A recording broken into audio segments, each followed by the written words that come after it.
como dijimos al comienzo de este programa y lo acabamos de reiterar hace unos segundos, estamos en presencia, virtual pero presencia desde ya, del psicólogo Diego Tripelli. Buenas tardes, Diego, ¿cómo estás? Disculpame, pero hay un poquito de descarga. A ver. Sí, me doy cuenta. Hola Susana, ¿cómo estás? ¿Qué tal? ¿Qué tal? Dame un segundo, ¿vale? Sí, Si cambio de lugar. A veces es un tema de señales, ¿no es cierto? Me saqué los auriculares. Bien. Decime si ahora me escuchas bien. Sí, ahora sí, con mucha más claridad. Diego. Bueno, perfecto. Buenas tardes. Diego, en tu presentación, y acá hay una presentación tuya, que comenzaste a trabajar en el hospital, un hospital público de Sumo, y lo leo textual: en estos años de práctica aprendí que nada es todo en la vida y que cuando algo o alguien falta, lo mejor es salir a encontrar. Un terapeuta puede ser una opción entre otras. Los modos de ver la realidad hacen a la forma en la que vivimos. A veces es bueno hacerse ver profesionalmente para ver lo que otros sí y unos no. ¿Qué significa todo esto, Diego? La verdad que me tomo por sorpresa, lo escribí hace mucho tiempo. Bueno, entonces Un momento que estamos viendo, me hace pensar, es interesante, ¿no? Uh-huh. Lo escribí hace mucho tiempo, armando una vez un currículum, donde pedí una breve reseña acerca de cómo pensaba uno la práctica clínica, ¿no? Uh-huh. Y yo la práctica clínica la pienso como un encuentro discursivo en lo que el paciente tiene para contar y en lo que el terapeuta puede contar acerca de lo que el paciente viene diciendo, ¿no? Uh-huh. Y eso en el contexto socioeconómico, un poco estaba escuchando tu programa recién, uh-huh. No es lo mismo escuchar en este contexto que escuchar en otro contexto. Otro poco es en la situación personal del terapeuta que te escucha y otro poco en la formación teórica, práctica, la experiencia del profesional que recibe ese paciente. La psicología como tal tiene múltiples discursos, es una formación discursiva que se mantiene, pero tiene distintos objetos de estudio.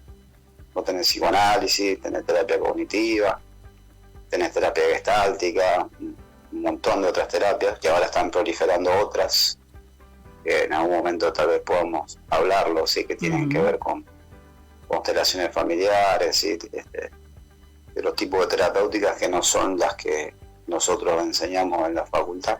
Uh-huh. Y siguiendo con lo que te decía, ¿no? Un poco el encuentro del terapeuta, su formación, su experiencia y lo que el paciente tiene para contar. Y en lo que el paciente tiene para contar, bueno, ahora hay un montón de cuestiones que por ahí es interesante poner a cuenta, ¿no? Sí. Vos hablabas hace un rato de violencia, sí. ¿sí? De violencia discursiva. Uh-huh. Si querés podemos seguir, ¿no? Violencia electoral, uh-huh. Violencia de género, violencia doméstica, violencia económica. Y eso, la verdad que se escucha a diario en la consulta. Pero yo diría que, ahí te dejo preguntar, yo diría que en el contexto actual, ¿sí? En términos de la violencia económica que estamos padeciendo como argentinos, es moneda corriente la impulsividad, la frustración, la desazón, ¿no? La falta de esperanza. Uh-huh. Me parece que ahí, en esta circunstancia, hay un caldo de cultivo fácil para que nazcan o aparezcan visionarios que vienen a calmar con esto. Y eso creo que también tiene que ver con la violencia de lo que uno escucha en las campañas electorales.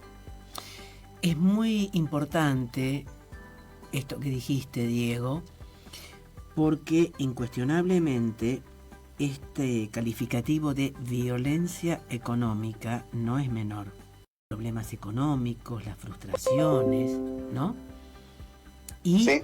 En los pacientes, ¿En cuáles más se visualiza? ¿En qué franja etaria, digamos? ¿Jóvenes, de mediana edad? No sé. Digamos, las personas que atendés son personas jóvenes, mediana edad o... Su trabajo en todos los estratos de la sociedad. Entonces vos tenés... yo tengo la suerte de trabajar con personas de clase media baja, ¿sí? Hay personas de clase media y personas de clase alta. Uh-huh. Y cada una de estas clases, vamos a decir así, tiene sus realidades particulares. Entonces, empezando por el de clase media baja, sí, que puede realizar la consulta, digamos, en términos de que puede pagarla, sí, porque después está el tema de la cuestión de la medicina, de las obras sociales que pagan con 3 o 4 meses de atraso, uh-huh, en un país donde la inflación es casi el 8, 9 mensual, ¿me explico? Uh-huh. Eso también ya es violento de entrada, o sea, el consultante ya se encuentra con una limitación económica ahí, uh-huh, pero vos tenés, digamos, en esa franja de clase media, esto de no me alcanza, ¿sí? No me alcanza mi esfuerzo, no me alcanza para cubrir mis gastos, ¿no? Estoy avanzo y cada vez me cuesta más llegar, ¿no?, al cumplimiento de mi objetivo. Tengo un compañero, un amigo, ¿sí?, que perdió el trabajo, ¿no? La informalidad en lo laboral. Uh-huh. Eso genera, digamos, mucha impotencia, ¿sí? Sí. Impotencia, que esa violencia económica generada por la situación de nuestro país después se traduce a nivel hogar en un maltrato, ¿sí?, familiar, ¿sí? Uh-huh. Y en una frustración muy importante. Esas son las personas de clase media. Las personas más de clase alta, ¿sí?, están en otra línea, ¿no? Uh-huh. Están en un discurso más polarizado, donde tenés un Estado que no te deja vivir, ¿no? Uh-huh. Y donde tenés que mantener, vamos a decir así, un montón de cuestiones que vos no elegiste mantener. Uh-huh. Y yo digo clase alta, me refiero al discurso empresarial. Yo no voy a hacer hincapié específicamente en eso. Uh-huh. Y eso genera también, digamos, una violencia de decir, bueno, si a mí me joden, ¿no?, si a mí me apretan en cargas impositivas, si a mí me persiguen con esto, con lo otro, yo también puedo hacer uso de mi poder, ¿no? Entonces ahí aparece también esta cuestión de enojarse con la competencia, ¿sí? Enojarse porque la empresa no progresa en los niveles que quisiera. Y bueno, eso también es un tipo de violencia que se traduce en lo laboral. Entonces, todo eso va caldeando el ánimo social, ¿no? El inconsciente colectivo, digamos, está ahí, ¿no?, armado, vamos a decir así, no en términos de armamento, sí, literal, sino que en términos de estar en guardia, en posición de defenderse de un posible ataque del otro. Uh-huh. Diego, con respecto a... ¿podés contestarlo o no desde ya? Esto más lo digo como abogada, pero bueno. Con respecto a un candidato, como lo es Javier Milei, desde el punto de vista tuyo como profesional de la psicología, ¿cómo podrías calificarlo?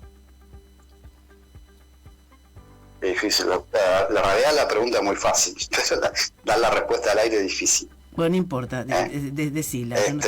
Pero creo que ya te contesté, digamos, con la respuesta que te di. A ver, pero... yo te puedo dar una opinión personal, digamos, no sé si esto es diagnóstico. Como profesional, ¿no?, de la psicología. Hay... a ver, hay que separar, ¿no?, la persona del discurso, ¿no? Va a ser muy difícil separar la persona del discurso, pero bueno. Hay ciertas inconsistencias, vamos a decirlo así, uh-huh, ciertas inconsistencias que incluso a vos misma como entrevistadora, que si bien vos sos abogada, pero trabajas todo el tiempo con personas, ¿sí?, con gente, uh-huh, cierto déficit en la capacidad, vamos a decir, empática, cierta tendencia a la crispación y a la desacreditación del otro que llama la atención a cualquiera. ¿Sí? Hay personas que lo toman a esto, votantes, ¿sí? o no votantes, que lo toman a esto como algo, algunos detalles, le dicen, ¿no? Tiene algunos detalles. Y hay otras personas a las que le hace más ruido y dicen, no, bueno, la persona no, uno no la puede votar, ¿sí? Y esto genera, digamos, una división también en el argentino, vamos a decir, votante. Es decir, bueno, el voto, sus ideas, no la persona. ¿No? Siempre aparece esto. Me gusta la idea que tiene, pero no tanto cómo las lleva adelante, cómo las dice, y después dice, no, bueno, lo que pasa es que como no es político, entonces él lo dice de esta forma porque no es político. En realidad, hay políticos, ¿sí?, que dicen y hablan de esta forma. ¿Me explico? Sí. Y estas ideas, muchas veces, ¿sí?, son ideas que no son tan nuevas, ¿no? Que en algunos países han funcionado relativamente y en otros países no han funcionado para nada. Lo que pasa es que para mí cobra valor de verdad, vamos a decir, ¿sí?, lo que dice, porque la competencia frente a este discurso es muy pobre. ¿Se entiende? Es que, como dice el dicho, ¿no? En el país de los ciegos, el tuerto es rey. El tuerto es rey.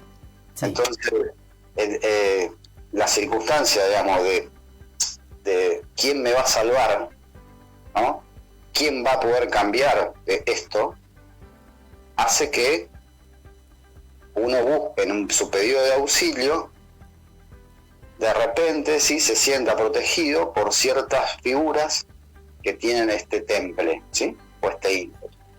Porque dice, bueno, si es así con todo y protege tanto lo que dice y sus ideas, tal vez lo haga con lo mío, ¿no? Y además representa una versión diferente del cambio. ¿Sí?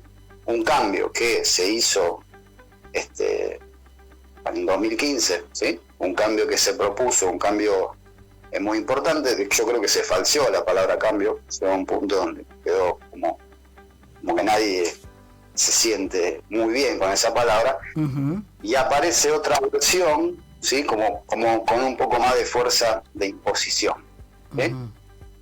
Y crece este discurso, ¿sí?, estas personalidades toman consistencia, como te decía recién, en un contexto como el que estamos teniendo acá. Claro. A lo mejor en otra época en Argentina, ¿sí?, hubiese sido una voz más, o en otra época en Argentina no se tuviese ni presentado un micrófono, ¿no? Totalmente de acuerdo. Pero bueno, a ver, Susana, yo no me cuesta mucho hablar, ¿sí?, sin dejar ver un sesgo político, ¿no? Pero bueno, sí, el hombre es un animal político, o sea. Absolutamente. El que dice no insisto en este político, punto, es difícil, hay una crisis de representación, ¿sí? Donde nadie te representa, donde nada representa nada, los discursos, ¿sí?, que son un poco más, entre comillas, doble, triple, totalitarios, si se quiere, las pongo yo, las comillas, ¿sí?, prenden más fácil en la subjetividad humana. Diego, ya para ir finalizando, en las consultas que vos atendés, esta cuestión política, indudablemente que la situación económica, la situación de pérdidas de trabajo, socioeconómica, pero netamente la cuestión política, ¿se escucha, es reiterada en las personas que asesorás, que asistís, que atendés? Sí, absolutamente. Totalmente, o sea, siempre en épocas electorales, si tuviese que medir el tiempo de la sesión, creo que normalmente en un 60% las personas la dedican a hablar de esto. Aunque parezca mentira, es así. Y realmente en estas toma elecciones mucho la subjetividad, y más cuando hay discursos como este. Claro, es decir, se visualiza o se profundiza más en estas elecciones, bueno, también fueron todos los meses, ¿no? Es decir, en provincia de Santa Fe y en otras provincias, julio, agosto, septiembre, tum, tum, tum, tum, tum. Esto provoca, así en muy breves palabras, ¿no? Pues podríamos seguir conversando mucho más, o escuchándote mucho más. Pero, ¿esto incide en la salud psicofísica de las personas? No tenga ninguna duda. No tenga ninguna duda, porque las personas que dicen, bueno, yo en política no me meto, la política no es lo mío, cuando vos le tocás el bolsillo, ¿sí?, se termina esa posición. Y lo que la gente ha aprendido, o el argentino ha aprendido con el pasar del tiempo, es que tu bolsillo, ¿sí?, el premio por el esfuerzo laboral que vos haces, está en relación directa, ¿sí?, con la persona que lleva las riendas de tu país. ¿Sí? Tu seguridad personal, el hecho de poder salir a la calle tranquilo, está en relación directa, ¿sí?, con las personas que llevan las riendas de tu municipio, tu provincia. Que hay una legislación, que hay una normativa que debería ampararte. ¿Sí? Entonces, la sensación que hay, ¿sí?, en tiempos de elecciones no dista mucho, en el individuo, no dista mucho de lo que pasa en el mercado. En términos de no saber, ¿no?, qué va a pasar, incertidumbre. Entonces la incertidumbre lo que hace es generar suposiciones de lo que va a pasar. Y esa suposición de lo que va a pasar en un contexto como el argentino, lo que produce es un desarrollo de ansiedad. Porque la ansiedad, ¿qué es? La ansiedad es la anticipación de un peligro que no es real. Pero no porque no vaya a pasar, que puede pasar, no es real porque tiene que ver con el terreno de lo representativo, con el terreno de lo que el sujeto, el individuo, fantasea que podría llegar a pasar. Y eso es un desarrollo de ansiedad. Bien. Entonces vos decís, ¿qué va a pasar después de las elecciones? Me voy de vacaciones, no me voy, cambio el auto, conservo el trabajo, me divorcio, me caso, proyecto un hijo. ¿Entendés qué pasa? La vinculación que hay entre lo político, lo económico y lo subjetivo, digamos, es absoluta. Bien. Entonces, la persona cuando tiene que tomar decisiones empieza a pensar en un futuro, en un contexto, en un presente, y buscando antecedentes en la historia de qué es lo que sucedió en algún momento. Y si hay un trauma, como puede haber sido, supongamos, ¿sí?, la crisis del 2001, y las personas entran de nuevo en una situación de estrés postraumático. Entonces prenden el televisor, escuchan ciertas cosas, se asustan, y ahí entra todo lo que es la alteración del estado de ánimo. Sí, está muy relacionado, Susana. No, desde ya. Diego, perdona. Es posible que no lo sea. Te voy a tener que cortar, que no quiero, y me molesta. Bueno. Y vamos a seguir, si vos estás de acuerdo, en otro programa, ¿no es cierto? No en periodo de la veda electoral, por supuesto, ¿no? Sería el próximo. No, vamos a respetarlo, por supuesto. No, desde ya. Por los tiempos de la radio. Pero desde ya te agradecemos muchísimo el tiempo que nos has concedido y, como dije, nos reencontraremos en otra ocasión. Muchísimas gracias. Buenísimo, gracias. No, chao, por chao. favor. Brevísima pausa y continuamos en Abrir los Ojos.